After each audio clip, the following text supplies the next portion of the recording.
Hello and welcome to the Starting Admech series, the series where we go from your first purchase to your first 2,000 point army list and everything in between for the Adeptus Mechanicus forces. In this video we'll be taking a look at the elite choices for the Admech, and boy how things have changed considering that the elite choices used to be rather shallow, but now are quite action-packed with some amazing options that the Admech can employ within many different army lists. In fact, in many ways, the elite choice has taken center stage within many lists simply because of how powerful some of the options are. With that being said, let's dive right into the different elite choices and take a look at what we have. The following choices are my best guess of from best to worst, but just because a unit is rated low on this list does not make it an unplayable unit, as I think all of the elite choices have a place on the tabletop depending on how you build your army. The first and best choice, in my opinion, for the Admech forces is the Sicarian Infiltrator, and this should come as no surprise to anyone who's been keeping up with the meta, although it might be surprising for those coming back after having played in 8th edition and have not experienced 9th edition yet. To begin with, each infiltrator costs a total of 17 points, and for those 17 points you get a rather impressive stat profile, considering each infiltrator has a movement speed of 8 inches, a weapon and ballistic skill of 3+, and a toughness of 3, as well as 2 wounds with a 4+ save. They also have a 5+ invulnerable save thanks to their enhanced bionics ability. And don't forget, because the Sicarians are a core unit, they benefit from quite a lot of different abilities and other benefits that the Admech forces offer. Now let's take a look at the weapons that the infiltrators can come armed with. They have two different choices in terms of loadout, and both the choices are rather reasonable. The first of these choices is the Flechette pistol, which has a 12-inch range, 5 pistol shots, and a strength of 3, as well as 1 damage. Although it has no armor penetration, but neither does the other option. This is a decently fine pistol option, and puts out quite a lot of shots, so it's something to consider if you're going into a Forge world like Mars, where having an abundance of shots for the Wrath of Mars stratagem can be a rather powerful ability to have. More so for clearing out swarms, the Flechette Blaster is an incredibly powerful weapon, especially when coupled with the 3+ ballistic skill that the Sicarian Infiltrators have baseline. Now for the melee weapon that they come armed with if you choose the Flechette Blaster is the Taser Goad. The Taser Goad is a rather unique weapon to the Adeptus Mechanicus forces, giving the bearer +2 strength, which brings up the Sicarian Infiltrator's strength to a total of 6. And the Taser Goad has 1 point of armor penetration, as well as dealing 1 damage. Like all taser weapons within the Adeptus Mechanicus forces, if you roll on a modified roll of 6 to hit, you score 2 additional hits, which can quickly add up the number of hits that you're making with this weapon. In addition to that, there is a special stratagem for the taser weapons of the different Adeptus Mechanicus forces, known as the Chain Taser Protocols. This stratagem allows you to spend 1 command point to increase the chance of scoring those additional hits from an unmodified 6 to a hit roll of 5+. This is very beneficial as it essentially doubles your ability to get those additional hits, and when you consider each Sicarian Infiltrator has 2 attacks, with the Sicarian principle of the unit having 3 attacks, this can quickly get out of hand as you're generating additional attacks. To put this into context, with a unit of 5 infiltrators, you'd roughly proc 2 times rounded up, and with a unit of 10 Sicarian infiltrators, you'd roughly proc this ability 3.5 times on average. Now you'd want to double that number, considering that each one of these procs scores you 2 additional hits instead of 1. This means that on average, you'll be scoring 4 to 7 additional hits depending on your unit size of Sicarian infiltrators. However, if you use the Chain Taser Protocol stratagem, you double that number once again because you have twice as many chances of rolling a 5 or a 6, meaning that you can score up to 8 to 14 additional hits on average using this ability. That's quite a lot of additional hits when you're considering 14 additional hits on a unit of 10 Sicarian Infiltrators, considering that they have a strength profile of 6 and 1 armor penetration with this weapon. This means you'll have a very easy time destroying anything with 3 toughness or less, and because they're 6 strength, they're actually above that threshold of 5 toughness that many units have nowadays. This makes them an incredibly potent unit at taking out many different enemies, and for 17 points, this is an incredible profile. However, if you choose to go with the alternative loadout, it's acceptable as well and has its places in many situations. The alternative weapon choices is the Stub Carbine, which has an 18-inch range, 3 pistol shots, and a strength of 4 with 1 damage. This is essentially equivalent to that of a bolter weapon, and bolter weapons are reasonably decent choices, so this is definitely a fine enough profile to have, even though it doesn't have any armor penetration. Though what you're really getting for this loadout is the Power Sword. The Power Sword grants +1 additional strength, 3 armor penetration, and 1 damage. This means that they're still hitting against toughness 5 rather consistently, and now they have an incredible amount of armor penetration. This means that if you're looking to break armor units, the Power Sword is definitely a good choice, whereas sheer volume of hits is better for the Taser Goad considering its lower armor penetration capabilities. There's definitely situations in which you would want one or the other, and both of them are perfectly fine options, so it mostly just comes down to how you build your list and what kind of role you want the Sicarian Infiltrators to fulfill when it comes to putting out damage. Now that's not all you get for those 17 points, considering that the Sicarian Infiltrators have quite a slew of different special abilities. To begin with, as mentioned before, they are a core choice, so they benefit from all of the different core abilities, and because they're a Sicarian unit, they benefit from the Doctrinas, which are rather powerful abilities as a whole. Now in addition to his basic abilities, they do have 3 special abilities that are all rather potent. The first one being that because they are infiltrators, they have an infiltration ability known as Infiltrating Position. This is simply an infiltration deployment, meaning they can deploy anywhere on the battlefield as long as they're minimum 9 inches away from the enemy deployment zone. This can be really powerful for getting them into position and is actually stronger than any pre-game move, considering you can put them so close to the enemy deployment zone in comparison to things like a 6-inch move. This can be rather potent as it can get you into position very quickly and annoy your enemy very heavily. The second ability that they have is incredibly powerful as well, and that is Neurostatic Interference. Neurostatic Interference says that enemies within 12 inches cannot reroll hit rolls or wound rolls when making attacks against the Sicarian Infiltrators. This is an incredibly powerful ability that would pay command points to use in most other cases. However, in this situation, the Sicarian Infiltrators have this ability for free on their kit to begin with. This is incredibly insane, as this can completely shut down opponents who rely on rerolls to make their units hit and wound against your units. So all of a sudden you've taken away a lot of your opponent's potency in a lot of situations. And considering this has a 12-inch range, in addition to you being able to have 3 units of Sicarian Infiltrators, this can quickly get out of hand, as all of a sudden your opponent can find it very hard to make hit rolls and wound rolls stick against your forces. And finally, there's one last ability that the Sicarian Infiltrators have, and it's not exactly an exciting ability. However, as we've seen with the 2000 point Necron video, there's always a chance for an ability like this surprising all of us. This ability is called Voices in the Code, and all it does is give enemies within 3 inches -1 to their leadership. Nothing particularly exciting, but there could be times where this does come in handy. And considering the low cost of the Sicarian Infiltrators, this is pretty much a free ability that just gives you a little bit of extra benefit on an already amazing unit. Finally, to wrap up the Sicarian Infiltrators, let's take a look at the different stratagems that they have access to. To begin with, they have access to all of the different core stratagems and infantry stratagems that the different units have. In addition to that, because they're an infantry unit, they make an excellent choice for units that perform actions, considering they have that amazing infiltration ability.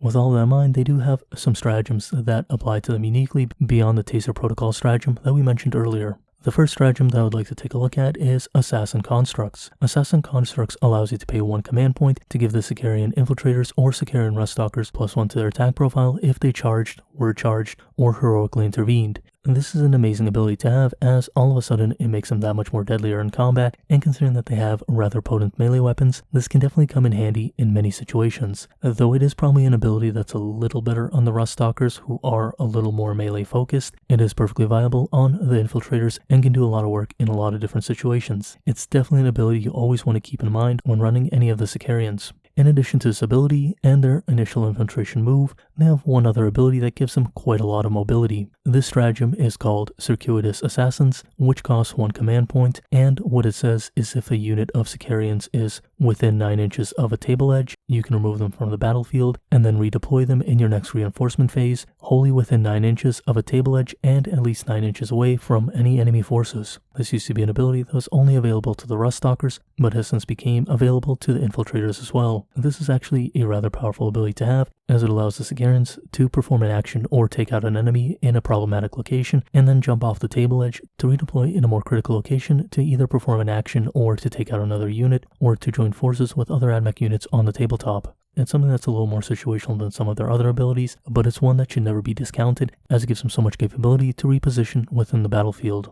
Finally, as far as stratagems go, they can also be given traits or a limited set of relics using command points, as all Sicari Alphas and Princeps can be given within the new codex. This is actually rather important for them, as there are a lot of great options for these guys to help them with their combat potential. They also don't have a data tether, which makes those options all the more relevant on them, unlike the Sicari in many cases, who can share them across different squads as long as they're all tethered together with that upgrade that they can take. And as such, it's very common to see larger squads of Sicarian Infiltrators carrying some level of relics or different traits that enhance their combat potential. In any case, I think Sicarian Infiltrators are a great addition to any Admech army, simply because of how much they bring to the table for their incredibly low points cost. In addition to all of that, they fill so many different roles and have so much ability to perform different functions on the battlefield that it's very hard to pass up the Sicarian Infiltrators, and it's probably why they've overtaken most other options within the Elite Choice and the Admech armies. The only unit that really competes with the Infiltrators in terms of elite choices is the Sicarian Ruststalkers, which build out of the same kit and cost the same while having the same exact stat profile as the Sicarian Infiltrators, with the exception that instead of having 2 attacks and 3 attacks on the Princeps. They have 3 attacks baseline and 4 attacks on the Princeps. Outside of that, they have the same 8-inch movement speed, the same 3+ weapon skill and ballistic skill, same toughness of 3, 2 wounds, and a 4+ normal save, as well as a 5+ invulnerable save due to their enhanced bionics. In addition to that, they have access to all of the different stratagems that we mentioned previously, such as assassin constructs, circuitous assassins, and the ability to take warlord traits, as well as different relics in a limited capacity. However, unlike the Infiltrators, they do not come armed with any range weapons, but are rather a melee-focused choice, and have a lot of capability within melee combat. They do have 2 different optional loadouts, however one of the options is very much better than the other. The first option that they normally come with, and the one that's a little weaker, is a Transonic Razor with a Cord Claw. The Transonic Razor gives them no additional strength, has 2 armor penetration, and 1 damage. In addition to that, it creates an additional mortal wound on a wound roll of 6. This is not exactly a bad profile for a melee weapon, but we'll see why it's not particularly good either as we look at the next option. However, the Transonic weapon does come with an additional weapon known as the Cord Claw. The Cord Claw adds 0 strength, has 1 armor penetration, and 1 damage. In addition to that, any bearer of the Cord Claw makes 1 additional attack when making attacks in melee with this weapon. So essentially, it's a free additional attack at a lower armor penetration and lacks the ability of making that additional mortal wound on a successful unmodified wound roll of 6. Now let's take a look at the better option, which is the Transonic Blades, and is generally what you'll be taking on the Sicarian Ruststalkers. The Transonic Blades give you 1 additional strength, have 3 armor penetration, and deal 1 damage, while also generating additional mortal wounds on an unmodified wound roll of 6. This means that both weapons are rather similar, however you gain an additional point of strength and an additional point of armor penetration on the Transonic Blades over the Razor. This is very important because the strength of the Sicarian Ruststalkers is only 4, meaning that additional strength goes quite a long way when fighting enemies with 5 toughness or even 4 toughness, and the additional armor penetration really helps you break apart armored targets, whereas the additional attack with that 1 armor penetration only helps you clear out swarms. And considering that the Admech have plenty of ways of dealing with swarm targets, such as their Sicarian Vanguard or even Sicarian Rangers, they really don't need more options to clear out swarms, especially in melee, as they can generally deal with them with their other options. More so, to make a note about that additional mortal wound, on average with a unit of 5 Sicarian Ruststalkers, you'll be scoring 1 mortal wound in addition to your normal damage, and with a unit of 10 Ruststalkers, you'll be scoring about 2.6 additional mortal wounds, assuming there are no modifiers to your weapon skill, meaning that you'll be hitting on a 3+. And so there are definitely a lot of factors that can change the amount of mortal wounds you'll generate with this ability. One other thing to make note about the different loadouts that the Ruststalkers have is that the Princeps always has a Cord Claw, even when taking Transonic Blades, so he does get that additional attack no matter what you choose in terms of weapon loadouts.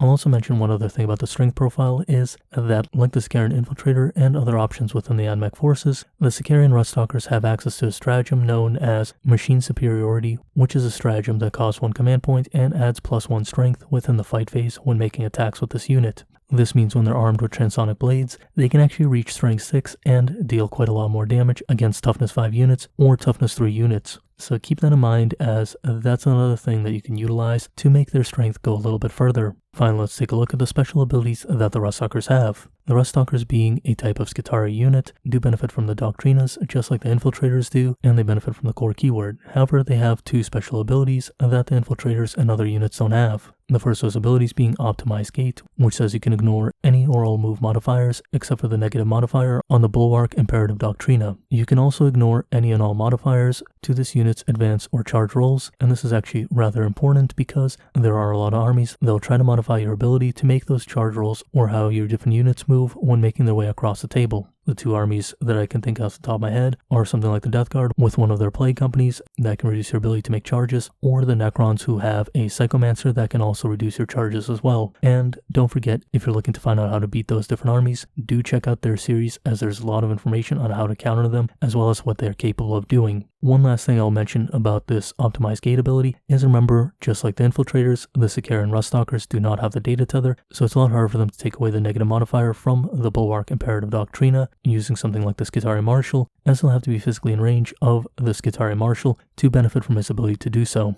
Finally, they have one last ability that helps them survive against range attacks while they're making their way into melee combat. This ability is called Wasteland Stalkers and gives them +1 to their saving throw against range attacks while they're benefiting from cover bonuses. This can definitely be of good benefit considering they only have a 4+ normal save, so getting those different modifiers to their saving roll is always a nice benefit to have, as it can give them a little bit more durability on their way into combat. In any case, the Ruststalkers are very powerful and they see almost as much play as the Infiltrators do. Both these units side by side have incredible mobility, incredible output, and a lot of great special abilities. In addition to that, they can perform quite a lot of different tricks and do quite a lot with your army list. I wouldn't be surprised if in the future we just saw Vanguard detachments taking different Sicarian Infiltrators and Sicarian Ruststalkers in place of the different Skitarii troop choices, though losing objective secured in some cases might be a little awkward, as even though the Sicarian output is rather high, they don't have the highest output in the world, though the rest of the Admech forces definitely have quite a lot of output. That can definitely help you wipe out opponents and make it easier for your different units to hold objectives without having to fight objective secured necessarily.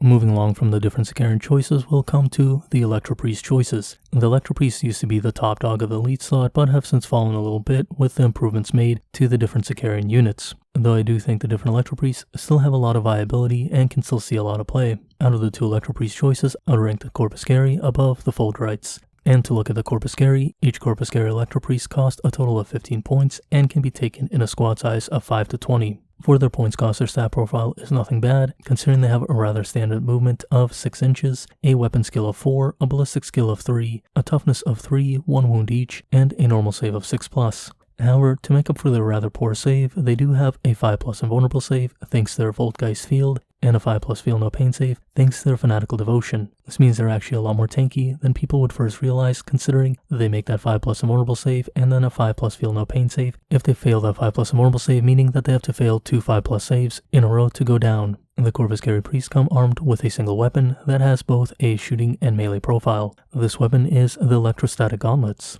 And let's take a look at the shooting profile of the Electrostatic Gauntlets. The shooting profile gives you 3 assault shots at 12 inches at a strength of 5, 1 armor penetration, and 1 damage. In addition to that, an unmodified 6 to hit scores 2 additional hits. This means on average you'll be proccing 2.5 times per 5 models in the unit, and considering each proc generates 2 additional hits, this means on average you'll be generating about 5 extra hits, which in turn means that on average you'll be scoring 100% hits when making attacks with this unit when you include those additional hits. So a unit of 5 Corpuscarii will make an average of 15 hits when shooting with their Electrostatic Gauntlets. In addition to that, the gauntlets benefit from one of their special abilities known as Mode of Foresight. This ability states that you can ignore any or all modifiers to their hit roll or their ballistic skill when making range attacks with this unit. This means that all of a sudden they're surprisingly accurate and you don't have to worry about negative modifiers. This means that on average you'll be scoring those 15 hits for every 5 models within the unit that you take. Now as far as the melee profile goes, it's not bad either, considering that the Electrostatic Gauntlets give them an additional 2 strength, which brings them up to a total of 5 strength within melee,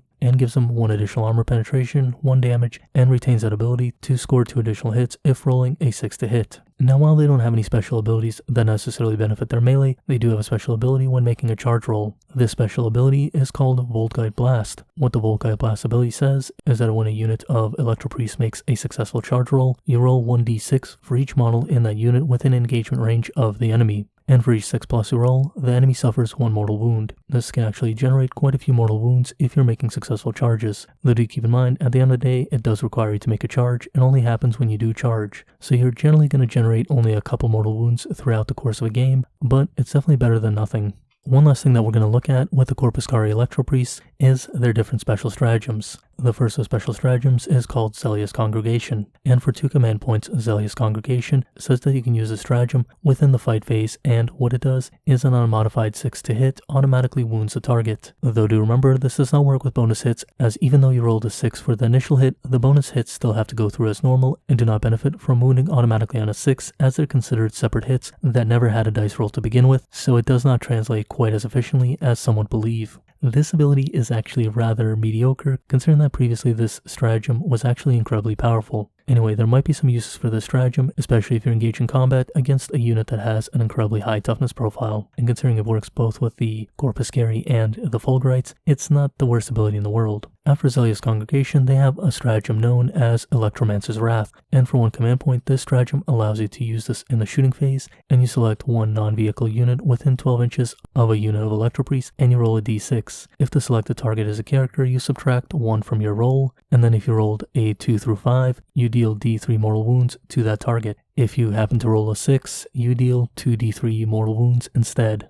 This is probably an ability that's too weak to see play, considering how command point hungry the Admech forces are, though if you ever have an opportunity to use it, D3 mortal wounds for 1 command point is not necessarily the worst exchange rate, and there are situations where this can actually be somewhat useful if you just need to push through a couple extra mortal wounds, as all of a sudden this can act as the make it or break it when trying to destroy an enemy unit. Especially if you roll a 6, you can actually start really racking up that damage. Now there's one special stratagem that the Electro-Priests have access to. This stratagem is called Electroshock, and it's a rather powerful one. For 1 command point, this stratagem says that an enemy unit that is neither a vehicle or a monster and is within engagement range of a unit of Electro-Priests fights last within that combat. This can really help you swing the tide of battle, as all of a sudden you can force an enemy unit to fight last. And don't think of this as just an ability for Electro-Priests, but rather think of it as something that can also be a support ability. If you have something like a unit of Ruststalkers and a unit of Electro-Priests, all of a sudden you can make the enemy fight last and make your Ruststalkers do all of their damage, wiping out the enemy unit before they even get a chance to counterattack. And before we wrap up the Corpuscarii Electro-Priests, there is one warlord trait that I would like to talk about, and this is a new warlord trait within the 9th edition codex called Carthago Grammatis, and this is actually a rather interesting ability, as it is a warlord trait that allows you to set up a unit of Electro-Priests within Deep Strike and Deep Strike them into battle without having to go into the Lucius Forge world and using their teleport stratagem. This actually gives your Electro-Priests quite a lot of mobility and is a great way of getting the Corpuscarii in range so that they can make the best use of their electrostatic gauntlets against a priority target. Especially when you consider the number of shots they get, it's especially good with something like Wrath of Mars. Though nowadays, you're really not at any lack of units that can make use of Wrath of Mars. All in all, I think this is a warlord trait that can definitely give your Electro-Priests some additional life and gives you a lot of ability to pull off some really interesting tricks with your Corpuscarii Electro-Priests. Like the Sicarian Infiltrators and Sicarian Ruststalkers, the Corpuscarii Electro-Priests have a counterpart known as the Fulgurite Electro-Priests. The Fulgurite Electro-Priests have the same stat profile as the Corpuscarii, however, they have a 3+ weapon skill and a 4+ ballistic skill, in contrast to what the Corpuscarii have. In addition to that, they have no ranged weapons and are once again a melee choice, sorta like the Ruststalkers are. The Fulgurite Electro-Priests come armed with simply a melee weapon known as the Electro-Staves. The Electro-Staves give the Fulgurites 2 additional strength, bringing them up to a total strength of 5 for their 2 attacks. In addition to that, they give them 2 armor penetration, and each Electro-Stave deals 2 damage when wounding. They also have a special ability that says, if you roll a 6 to wound, the attack inflicts 2 mortal wounds instead of its normal damage. This means on average you'll roughly generate 2 mortal wounds per 5 models attacking, assuming no hit modifiers or modifiers to the weapon skill. This doesn't seem like much, but when you consider you're getting 2 mortal wounds per 5 models within the unit, this can actually add up rather quickly, considering their ability to put out their normal damage as well, and their low cost of 15 points per model. Now, like the Corpuscarii, they also benefit from Canticles and have the same Voltgeist field, meaning that they can deal those same mortal wounds using the Volgite Blast, so there is some ability to start generating quite a lot of mortal wounds with this unit. And as we've seen with the Necron 2000 point list, as mentioned before, mortal wounds are definitely something that's becoming more prevalent within the meta, so this definitely shouldn't be overlooked, as there is some potential in that situation if you can get them in combat, though they are rather slow moving, which does hurt them a little bit, and even though they have that 5+ invulnerable save and the 5+ feel no pain save, they can be a little bit fragile at times. They have the same access to different stratagems as the Corpuscarii do, meaning they can make an opponent fight last, and they have the ability to teleport into battle with that Warlord trait. However, making a 9-inch charge is a lot more complicated than just firing a weapon that's 12 inches at 9 inches. Now they do have one special ability, and this ability is Siphon Vigor. What this ability does is it says that the first time this unit destroys an enemy unit, it gets a couple upgrades to its abilities, with one of those being that the invulnerable save goes to a 4+ instead of being a 5+, and the Volkite Blast gets +1 to the roll when making that charge move. This is a perfectly fine ability, but it's definitely a downgrade from its previous incarnation, where if they destroyed a unit in combat, they would get a 3+ invulnerable save, making them almost unkillable to most things. Now this isn't the worst ability ever, but it's definitely a downgrade, and the Volkite Blast benefit doesn't really make up for it because it's only going to come into play so many times, and getting a 1 additional mortal wound at some point is not the most impressive thing ever. It would have been interesting if they made it a little bit more of a tiered ability, or maybe when they destroy their first enemy, they get a 4+ invulnerable save, and when they destroy their second enemy, that's when they go to a 3+ invulnerable save.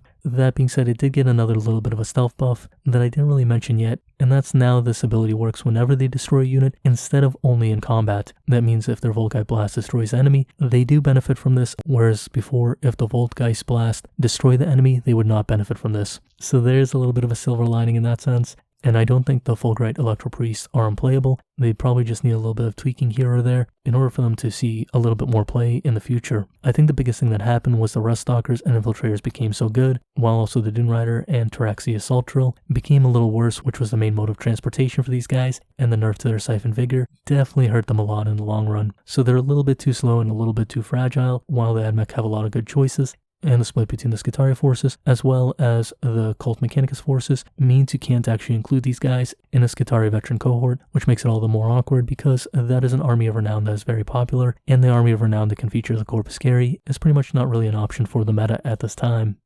Seeing as we've covered the Sicarians and Electro-Priests, we've pretty much covered all of the power options for the Adeptus Mechanicus forces within the elite slot. However, there are two other options that the elite slot can feature that do have some play, but they're more of a utility role. The first of those options is the basic Servitor. The Servitors have to be taken in a unit of 4 and cost 28 points for that unit of 4. And as the Servitors are an infantry unit, this definitely makes them a decent option for an objective or action performing unit that can just be taken for a really low cost and placed within the list. Those Servitors don't really have an impressive profile, with only a 5-inch movement, a toughness of 3, 1 wound, a 5+ normal save, and a 6+ invulnerable save, though they do benefit from Canticles. That being said, because of their extremely low point cost, and in turn their extremely low power level, they can actually be put into reserves rather easily, and all of a sudden they can come onto a table to be a rather nuisance for your opponent. So if you're ever looking to include a cheap option within your list to perform actions or do other such things, they're definitely not a bad choice to take, and if you happen to find that you have 28 points laying around after you finish building your list, don't discount these as a possible include, because it's never bad to have that little extra buffer of bringing these guys onto the field and accomplishing some objectives. Now they do have one other option that can be somewhat interesting, and we did see that option come into play within the 8th edition meta. That option being that they can take some special weapons, with the best of those special weapons being that you can give that unit of Servitors 2 multi-meltas, which would bring up that squad cost to 68 points. There's definitely justification for giving them multi-meltas, despite how fragile they are, and even considering that they're not the most accurate units, simply because they're incredibly inexpensive, and the multi-meltas are incredibly powerful, even on a rather weak unit such as this. Considering the low points cost of the Servitors, there's definitely usages for them within different lists, regardless if you just simply want them to take objectives, or if you want to use them for their multi-melta capabilities. In either case, don't discount them simply because of their bad stat profile, but rather consider them in this alternative light, and do take note that different top 4 lists have included them in one capacity or the other across time, so they're definitely something to keep an eye on, and they're definitely something to consider whenever you're building a list and have that extra elite slot as well as some points laying around. Finally, lastly, choice within the Adeptus Mechanicus Codex, and probably the weakest one to this day, as well as previously being the weakest choice in the past, is the Cybernetica Datasmith. The Cybernetica Datasmith is a support unit to the Castellan robots and costs 40 points total for the single Cybernetica Datasmith. The Cybernetica Datasmith does not have the worst profile for his point cost, having a 6-inch movement, a toughness of 4, 4 wounds, a 2+ normal save, and a 5+ invulnerable save, which does give him that little bit of extra resilience and has a rather cool model. In addition to that, he comes armed with 2 different weapons, being the Gamma Pistol, which does hit rather hard with a 12-inch range, a strength of 6, and an armor penetration of 3, as well as dealing D3 damage. He does have a ballistic skill of 3+, so he is rather accurate as well. The problem is this is a pistol and only has 1 shot, meaning that it's rather limited in its capabilities, and the 12-inch range is not that impressive. Considering you get those multi-meltas on the Servitors for a slightly bigger cost, or twin-linked Cognis Last Cannon on an Iron Strider for 75 points, this definitely pales in comparison, and it's not something you should really focus on, but is rather an extra bonus when you happen to have a Datasmith within your list. He also comes with a Power Fist for his 2 melee attacks, which gives him a strength of 8, 3 armor penetration, and 2 damage per hit. He does get -1 to hit to his 3+ weapon skill, meaning that he's not the most accurate in melee combat, though when he does hit something, he does deal a decent amount of damage. However, in either case, you really don't want this guy in combat at any time, considering he's intended to fill more of a support role than he is to fill a combat role. So what support abilities does he have? Well, he mostly interacts with the Castellan robots, being able to repair them with his Master of Machine ability, as well as being able to reprogram the Castellan robots. However, that ability has always been a little awkward and a little bit slow, as well as the robots really only having one protocol that they really want to be in nowadays. This has become even worse over time. In addition to that, there is a Stratagem Binaric Override, which lets you automatically change the protocol as you see fit, though they're stuck in that protocol. And so all in all, this isn't really an ability you'd be taking him for, though there might be some situation in which you use that ability if you happen to include him in your list. What he really brings to the table is that he has the ability to make friendly Forge World Castellan robots within 3 inches have the core keyword, which does enable quite a lot of different abilities that interact with that core keyword to affect the Castellan robots, thus giving them a lot more utility. So if you do happen to bring Castellan robots, there's definitely reason to give the Datasmith consideration now, considering he has that ability to make them core. That being said, the Castellan robots are not a particularly great place, and having to bring a Datasmith as a tax on top of them does not help their playability in any sense. Finally, there's one last thing to consider about the Datasmith and his role within the game. He is a character that is a tech priest, and he's only 40 points, making him the cheapest option for different tech priests. This means that he can carry a Holy Order Warlord trait and be rather cheap.